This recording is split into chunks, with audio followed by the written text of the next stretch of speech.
Hey everyone, I'm Joel on the road, and today my UNESCO World Heritage journey is at the city of Le Havre in northern France.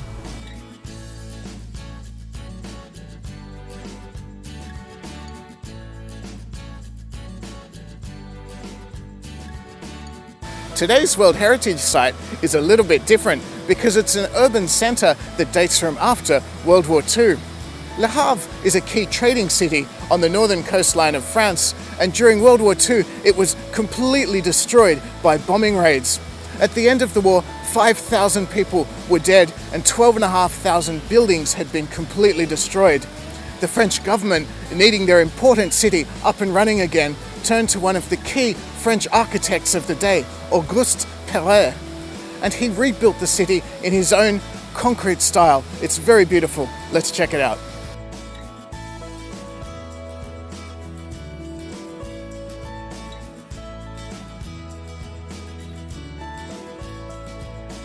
Although Auguste Perret had overall control of the rebuilding project, he actually only personally designed two of the buildings, one of which is the Hôtel de Ville, which you can see behind me, or the Town Hall as it's known in English. And it was finished in 1958, and very emblematic, I think, of Perret's style because it's reinforced concrete but made to look very, very beautiful.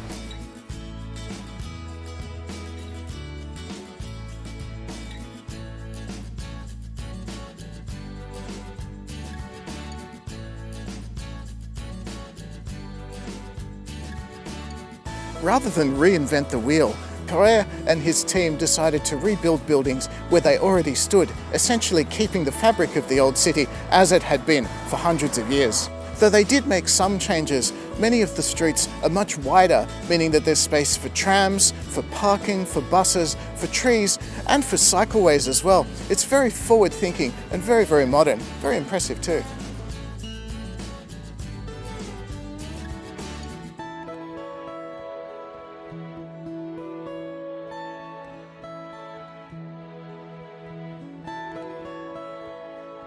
The second building, designed by Perret, is the one you can see behind me, and it's the Church of St. Joseph. It's absolutely colossal. It stands over 100 meters high, and it was finished in the 1960s, sadly after Perret had passed away. Now, it's designed as a lighthouse, both inside and out, because from the outside it looks a lot like a lighthouse, and with the height you can see it from a long way away. It's actually the last thing you can see as you sail away from France on a boat. But inside, it's actually completely hollow. And those little things you can see that look like windows, they're actually stained glass windows, and it floods the interior with colored light as a beautiful memorial to the victims of the bombings.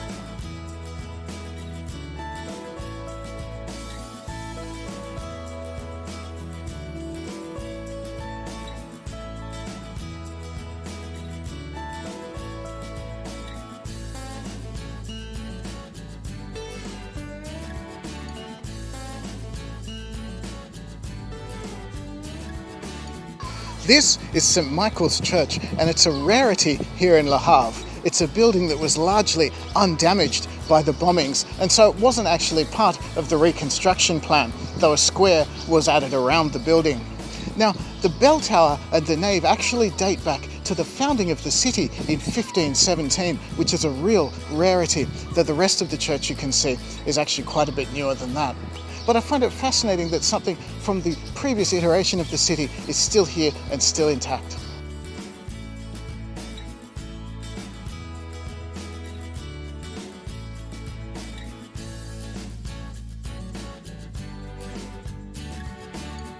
It's been an interesting World Heritage site, this one, because for a European city it's actually very open and light and spacious, and that's quite unusual, I think. And being entirely built out of concrete, it's not usually the most attractive building material, but I actually quite like what they've done with the place. It's very, very attractive and very well maintained as well, I think.